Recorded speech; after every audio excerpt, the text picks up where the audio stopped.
All right, so if you've ever dealt with a leak, you know that sinking feeling when you see water where it shouldn't be. But what happens after the water's gone? Today, we're going to walk through the professional process for truly drying out a home and why it's so important, especially for those of us in Greenville. Let's dive in. You know, you walk into a room after a leak, all the standing water has been removed, and you kind of breathe a sigh of relief. You think, okay, crisis averted. But what this tells us is that the job is so far from over. In fact, what you're seeing can be really misleading because the biggest threat is actually the moisture you can't even see. So that really brings up a critical question, right? After a leak, what is the #1 biggest danger that's still hiding inside your home's structure? And I'll give you a hint. It's probably not the water stains or the warped floorboards you might notice first. It's this. I mean, just look at that. That is the back of a building material that looked perfectly fine from the front. This is the real danger we're talking about. That hidden, trapped moisture that becomes the perfect breeding ground for some really destructive mold. And that right there gets to the absolute heart of our first section, the unseen damage. Let's talk about why just pointing a fan at a wet spot is, well, it's just never going to be enough. This slide shows it perfectly. On the left, you can see a room where they've cut out some drywall, and honestly, the visible surfaces look pretty clean. But on the right, yeah, that's what was discovered hiding just behind it. It's a perfect and kind of scary illustration of hidden moisture at work. So how does this even happen? Well, water is way sneakier than you'd think. It soaks into porous things like drywall, basically like a sponge. It can even travel upwards through wood framing. That's a process called capillary action, where the wood literally wicks moisture up against gravity. And of course, gravity is always pulling it down, deep into subfloors and, especially here in Greenville, into our crawl spaces where it can just sit for weeks. So, if the enemy is all this hidden moisture, how do the professionals actually fight back? Well, it all starts with the first 2 critical steps. You got to stop the leak, and then you got to extract the water. The professional playbook on this is really clear and methodical. Step 1, and I mean always step 1, is stopping the source of the water. You just can't start cleaning up a spill while it's still spilling, right? Once that's handled, they'll assess just how bad the damage is, and then they bring in these powerful extractors to get all that standing water out. Okay, once all the standing water is gone, you'll see the pros seal off the work area, just like this. This is called containment. And it's not just to keep dust down, it's all about controlling the environment. It stops all that humid air and any potential mold spores from escaping and spreading to the rest of your house. Okay, now we get into the real science of all this. See, structural drying isn't just pointing a few fans at a wet wall. It is a calculated process that completely depends on 2 key things working together: airflow and dehumidification. And here they are. These are the 2 tools that make it all happen. On one side, you've got these high-velocity air movers. Think of them as super powerful specialized fans.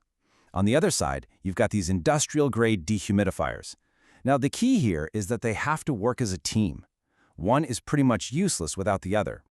So this is the crucial point.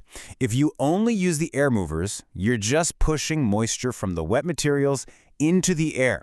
In a humid place like Greenville, you're basically creating an indoor swamp, which is exactly what mold loves. The dehumidifier is the game changer. It's what actually pulls that moisture out of the air, creating a dry environment that then pulls even more dampness out of the structure. So with all that equipment running, the next phase kicks off, the hidden moisture hunt. And this is the real detective work, searching for every single last pocket of trapped water. And where do they look? Think about all the nooks and crannies. We're talking behind baseboards, inside the empty spaces in your walls, underneath the flooring, and deep inside insulation. And like we said, here in Greenville, crawl spaces are a massive problem area. They can trap moisture under your entire home, just constantly feeding dampness back into the structure if they're not handled. Now, during this hunt, they often find materials that are just too soaked to be saved. Things like drywall and insulation, they're basically sponges. Once they're completely saturated and compromised, you can't safely dry them out. The only way to guarantee you've gotten rid of the risk is to just cut them out completely. And this all leads us to the final and maybe the most important phase of all. How do you know when the job is really done?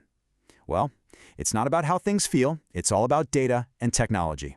First up, they use technology like this thermal camera. It's pretty amazing. Wet areas are actually cooler than dry ones because of evaporation.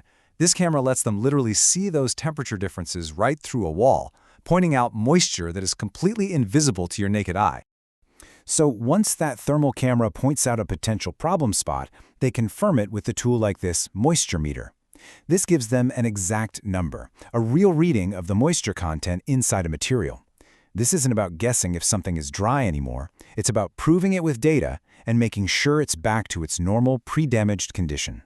And that quote right there really says it all. The goal isn't just a house that feels dry to the touch, it's a house that is verifiably and structurally dry, and you have the data to prove it. That's the only way you can be certain you've prevented those bigger, long-term problems. So that's the bottom line. The job isn't done until the data says it's done. This meticulous, scientific approach is what actually stops those destructive issues like mold and wood rot before they ever get a chance to start. So we really hope this gives you a much better understanding of everything that's involved in professional water damage restoration. If you're in the Greenville area and you ever need this kind of help, time is everything. The QR code right there on your screen is a great resource for getting an immediate, 24/7 response. The methods and the tech that we've looked at today are used by specialists like Dry Doctors Water Restoration of Greenville, and you can see their information right here. Understanding the process is really the first step in protecting your home. Thanks for joining us.